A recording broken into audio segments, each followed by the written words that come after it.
Boa noite, então. Boa noite a você que eu ainda não dei boa noite.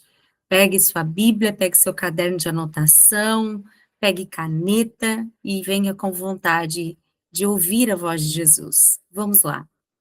Ontem nós paramos em Mateus capítulo 26, versículo 41. Vamos partir daqui, tá bom? Mateus capítulo 26, versículo 41. Vigiem e orem para que não caiam em tentação. O espírito está pronto, mas a carne é fraca. Ele se retirou pela segunda vez e orou. E Jesus estava lembrando no Getsemane, estava com dores na alma terríveis, e ele pediu ajuda aos seus amigos próximos, porque haviam 12 discípulos, mas ele levou para Getsemane 3, que eram os mais perto, próximos dele, Pedro, Tiago e João. E na hora que ele mais precisava dos seus amigos, os seus amigos dormiram. E ele, quando voltou a eles, perguntou: nenhuma hora vocês podem chorar comigo? Nenhuma hora vocês podem orar comigo? Nenhuma hora? E na live passada, na nossa reunião passada, que já está no YouTube, eu falei exatamente isso. Se pegarmos todo o tempo que você tem de oração desse primeiro semestre, você orou uma hora, você conseguiu estar prostrado diante do Senhor, com o nosso amigo Jesus, por ao menos uma hora. Ele se retirou então pela segunda vez e ele orou: meu Pai, se não for possível afastar de mim este cálice sem que eu beba, faça-se a tua vontade. Nós estamos numa geração, eu disse isso ontem, mas vale a pena repetir, que está vivendo um tempo onde as vontades são cultuadas. Só lê a Bíblia se tem vontade, só ora se tem vontade, só vai à igreja se tem vontade e só se relaciona com Jesus por meio das suas vontades. Quando, na verdade, o Evangelho de Jesus é um abrir mão das suas vontades. Aquele que quer vir após mim, diz a palavra, negue-se a si mesmo, tome a cada dia a sua cruz e siga-me. Esse negar a si mesmo está cada vez mais anulado em muitos lugares, porque hoje a gente procura evangelhos confortáveis, palavras confortáveis, e não queremos mais anular a nossa vontade. Mas o próprio Senhor Jesus, o nosso irmão mais velho, esse modelo exemplar, ele vai dizer: Pai, se possível, eu não gostaria de viver isso, eu não gostaria de passar por isso, mas faça-se em mim a tua vontade, eu me submeto à tua vontade, eu cumprirei a tua vontade. Nós precisamos ser esses discípulos extraordinários, discípulos capazes de abrir mão das nossas próprias vontades, à semelhança de Jesus. Quando ele voltou a segunda vez, de novo os encontrou dormindo, porque os olhos dele estavam pesados. Então deixou-os novamente, orou pela terceira vez, dizendo as mesmas palavras. Depois voltou aos discípulos e lhes disse: vocês ainda dormem e descansam? Chegou a hora. O Filho do Homem será entregue nas mãos dos pecadores. Levantem-se, vamos. Aí vem o meu traidor. Ou seja, vocês estão dormindo numa hora inadequada. Vocês estão adormecidos numa hora equivocada. Não é hora de dormir. Vocês não percebem que estamos perto de algo. Vocês não percebem o que está acontecendo à nossa volta. Vocês não percebem que o Filho do Homem vai ser entregue. Vocês não percebem que estamos sendo entregues à morte. E parece que essa mesma fala ecoa nos nossos dias. O Senhor Jesus está dizendo a seu e ao meu respeito: vocês dormem, você não percebe que há alguém querendo me entregar, que há alguém querendo vender o evangelho por 30 moedas. Não é hora de dormir, é hora de levantarem, é hora de acordarem.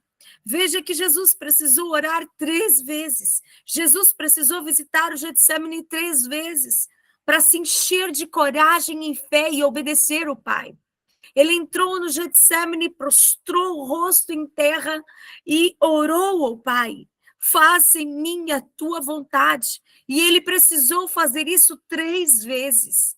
E quantas vezes nós, nem ao menos uma vez, somos capazes de prostrar o rosto em terra e dizer: faça em mim a tua vontade. Pai, se possível, eu não estou aguentando mais. Pai, se possível, está doendo. Pai, se possível, eu não quero. Mas que seja feita em mim a tua vontade. Lembrando que a Bíblia diz que a vontade de Deus é boa, é perfeita e é agradável. E a Bíblia diz que porque ele se esvaziou, porque ele fez isto, então o Pai o exaltou acima de todos, os colocou em lugar de honra, e toda tribo e todos os povos confessarão que ele é o Senhor. Então, nós precisamos aprender com Jesus. O nosso evangelho precisa ser espelhado em Jesus. Precisamos ser discípulos que imitam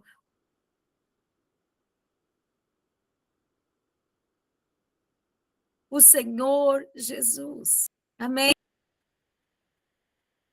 Enquanto ele ainda falava: levanta, não é hora de dormir.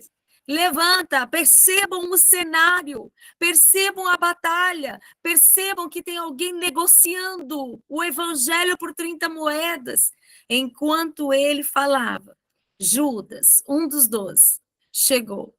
E com ele estava uma grande multidão, armada, com espadas, com varas, como se tivessem atrás de um criminoso. Foi assim que o nosso Jesus foi abordado, como um criminoso, enviado pelos chefes dos sacerdotes e líderes religiosos. Quem prendeu Jesus foi a sinagoga, foram os fariseus, porque não gostavam do que ouviam. Aquele evangelho incomodava, porque Jesus não veio com o discurso que eles queriam. Então mandaram prender Jesus, porque não queriam ouvir aquilo que estavam ouvindo, não queriam ver o que estavam vendo. Não era a pregação que eles queriam ouvir. Então vamos matá-lo, nós precisamos acabar com ele. Ele é uma ameaça. O traidor havia combinado um sinal com eles. Ele é aquele a quem eu saudar com um beijo. Quando eu beijar, prendam. Eu quero que você pense comigo. Judas está dizendo: eu vou me aproximar dele como um amigo. Eu vou me aproximar dele como se de fato eu o quisesse. Eu vou me aproximar dele como se eu fosse um dos seus ainda. E quando eu o beijar e o chamar de Rabi, então vocês prendam. E olha o espírito do coração de Judas. Perceba a motivação dele. Tudo por 30 moedas de prata. E eu disse isso ontem. Eu disse: quantos de nós, muitas vezes, à semelhança de Judas, negociamos o evangelho de Jesus por tão pouco. Abrimos mão das revelações de Jesus por tão pouco. Abrimos mão de prostrar o rosto em terra por tão pouco. E ele disse: dirijam-se imediatamente a Jesus. Jesus disse: saudações, Rabi. E ele o beijou. Jesus, porém, lhe perguntou: amigo, o que traz aqui? Eu quero te dizer que Jesus não é hipócrita.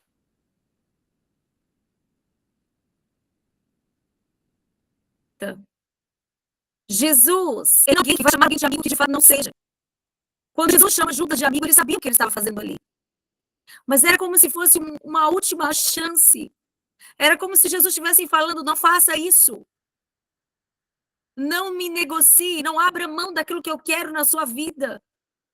Jesus tenta o trazer para perto de si. Jesus não quer abrir mão dele.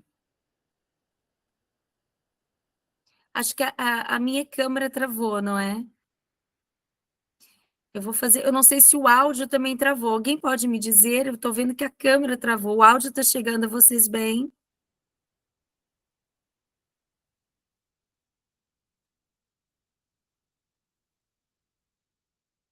Sim, ok. Eu vou entrar e sair em 1 segundo, 1 segundo.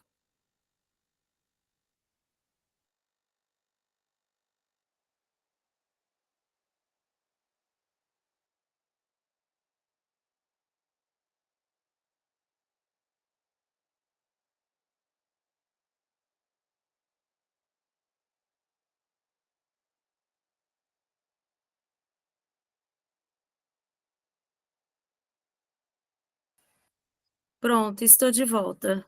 Estão me ouvindo bem?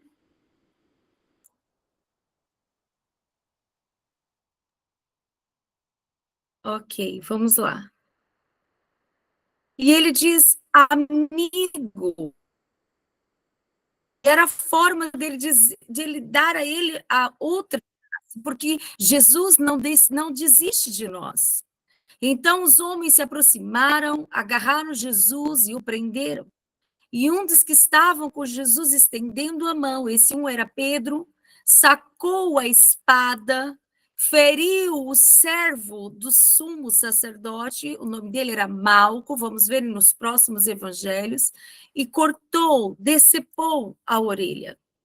Jesus lhe disse: guarde a espada, pois todos os que empunhavam a espada morrerão pela espada.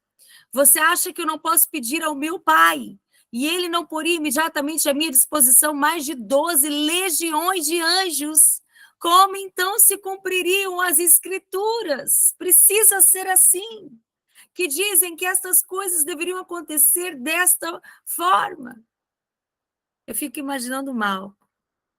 Malco estava ali, possivelmente sendo treinado para ser um sacerdote, um líder do templo.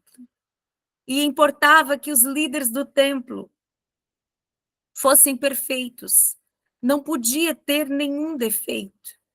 Então, possivelmente, para ele estar ali naquele lugar, ele estava estudando, ele estava lutando pela sinagoga. E eu posso imaginar quando a sua orelha caiu ao chão, ele pensando: pronto, acabou tudo para mim, eu não vou poder mais. E aquele a quem ele foi prender, de repente, ele pega aquela orelha, devolve, dizendo a ele: não, não, não, Malcolm, não é assim, eu não vou resistir. Eu estou disposto a cumprir a vontade do meu pai. Eu fui lá 3 vezes. Eu disse a papai que eu vou viver isso e eu vou. Eu disse a papai que eu não vou fugir da vontade, não importa o que isso custe, eu vou. Toma mal com a orelha de volta. Gente, é cena de filme, né? Ele pegou aquela orelha, ele colocou imediatamente no lugar e disse: não, Pedro, guarde a sua espada. Não é com força, não é com violência. Perceba que isto é vontade de Deus, nós não vamos vencer com a espada. E hoje nós vemos tantas pessoas querendo lutar as suas batalhas de forma carnal. Pedro não entendia que ele devia levantar e lutar, mas não era uma luta carnal, corpórea. Ele estava diante de uma luta espiritual contra o pecado e a morte, porque Jesus, pouco depois, iria a subir ao Gólgota para libertar, para vencer o último inimigo de Deus, a morte, para tomar as chaves da morte, para libertar-nos dos principados, das potestades e nos dar a vida eterna. Pedro não estava tendo uma visão espiritual. Pedro estava cego, numa visão carnal e humana ilimitada. Deixa eu te falar uma coisa, guarda a espada. Guarda a espada. Não é por força, não é por violência. Não é assim que você vai vencer. Nós vencemos. A Bíblia diz que aquele que é espiritual discerne de forma espiritual. Nós precisamos entender as construções do Senhor à nossa volta.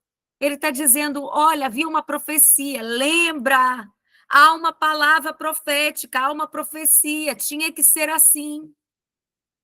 Naquela hora, Jesus disse à multidão: acaso estou chefiando alguma rebelião para que venham me prender com espadas e varas.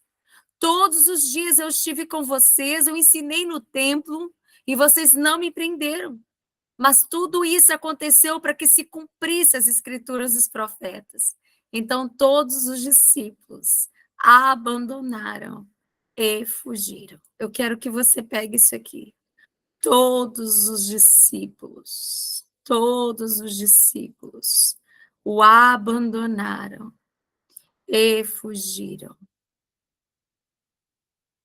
Mateus 26, 56. Todos abriram mão de Jesus, nenhum só ficou.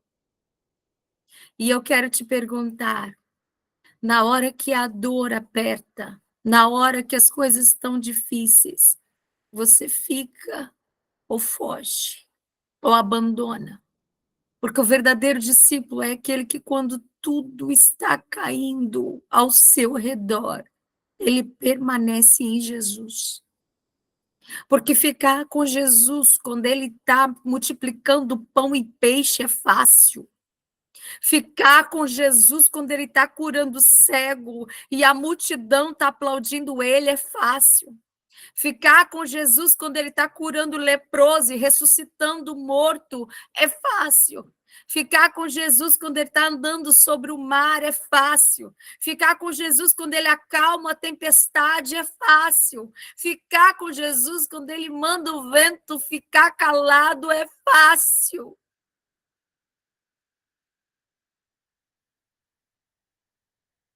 Mas agora, ficar com Jesus, quando isso pode custar a minha reputação, quando isso pode custar a minha vida, quando isso pode custar ter que renunciar, quando isso pode me trazer problemas.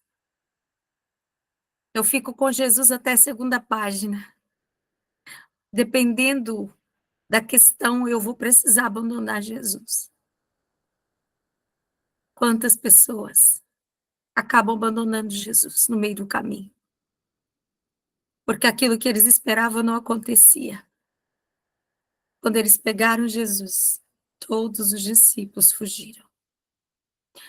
Aqueles que um pouquinho antes estavam na mesa dizendo: nunca te negaremos, antes disso nós morreremos. Eu estou disposto a morrer contigo, Jesus.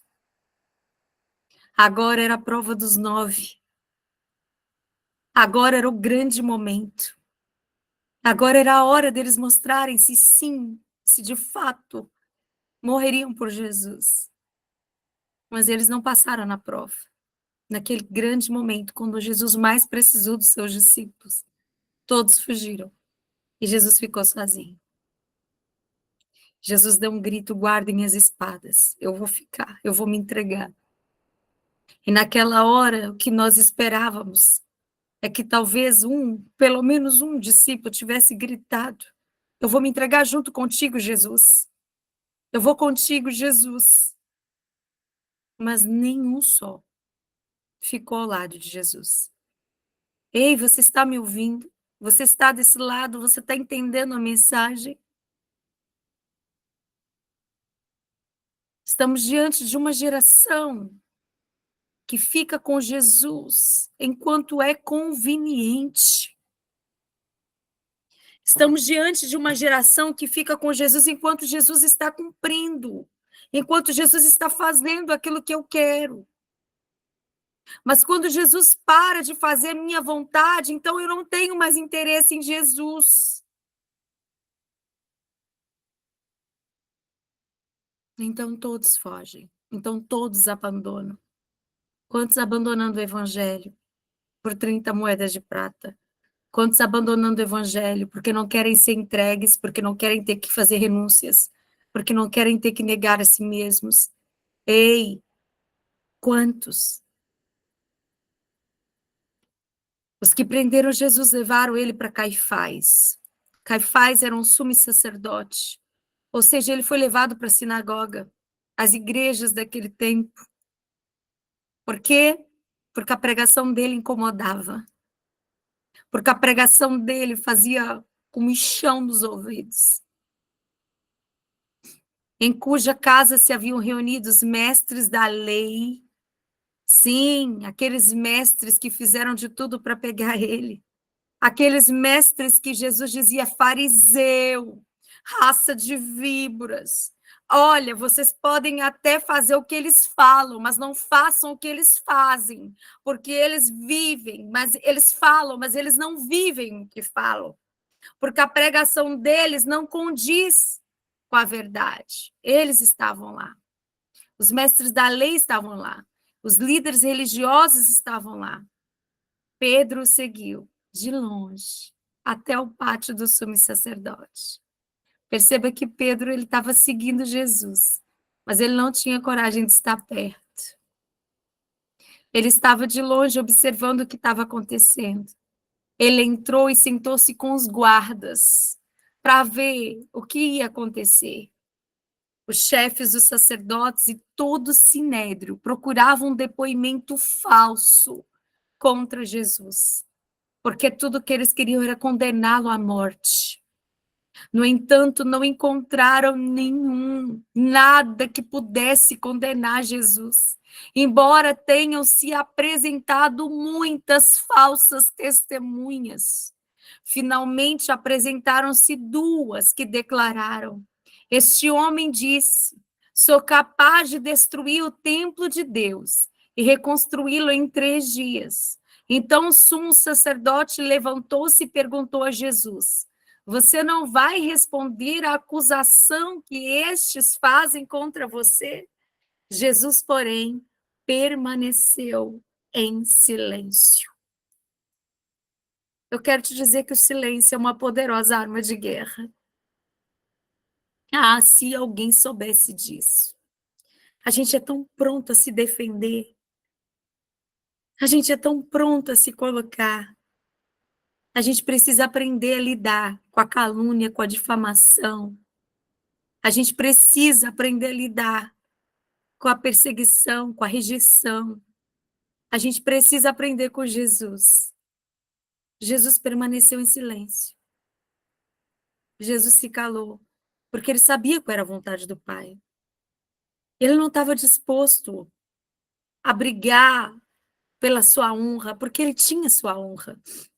A sua reputação, ele estava em Jesus. Ele sabia quem ele era em Cristo Jesus.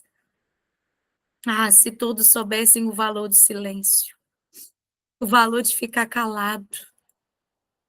Quantas guerras seriam vencidas se nós soubéssemos como Jesus o valor do silêncio?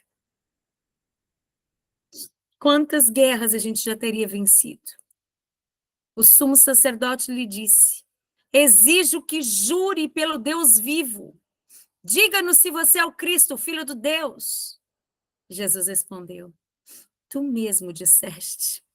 Mas eu digo a todos vocês, chegará o dia em que verão o Filho do Homem, assentado à direita do Poderoso e vindo sobre as nuvens do céu.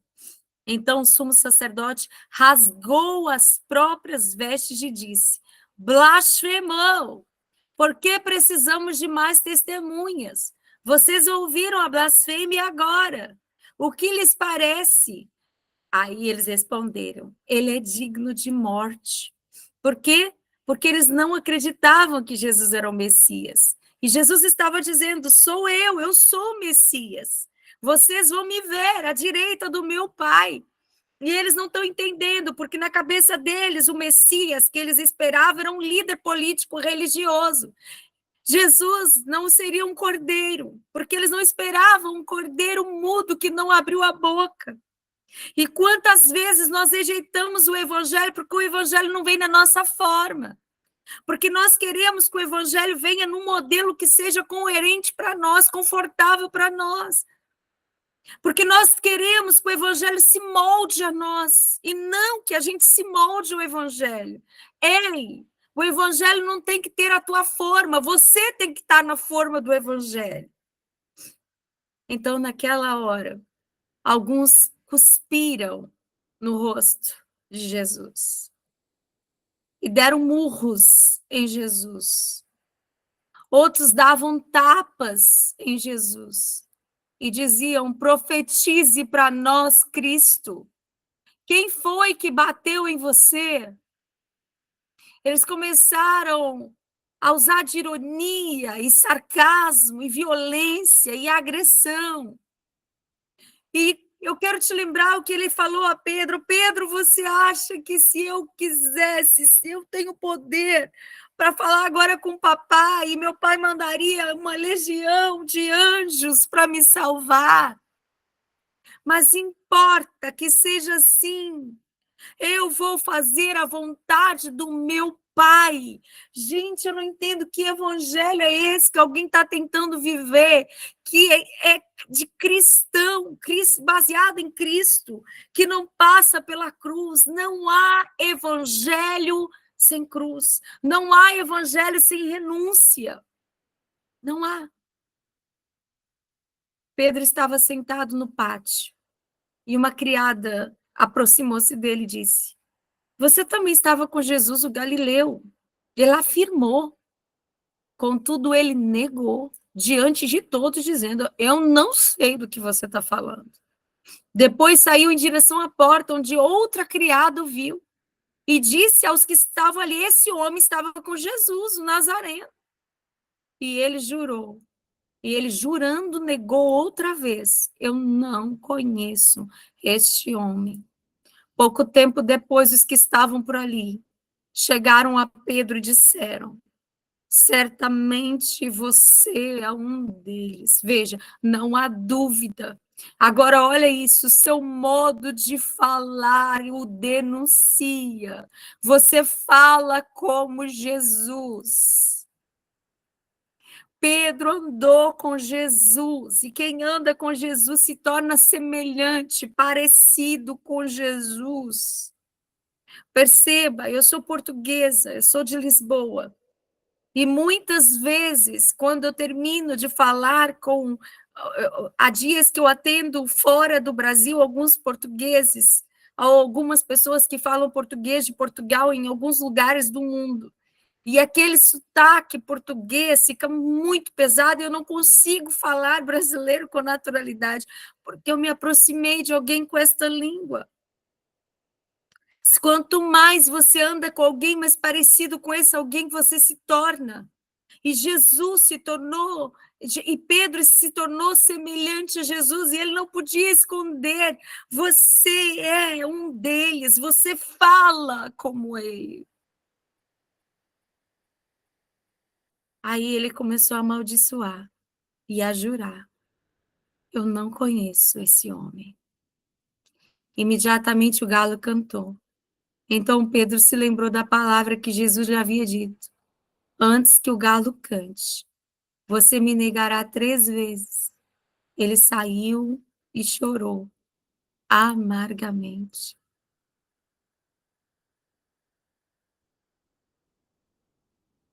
Eu vou dizer para vocês uma coisa: alguém precisa chorar amargamente. Se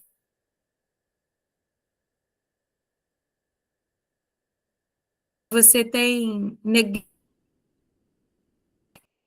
se você tem vivido o evangelho como deveria, é preciso chorar amargamente.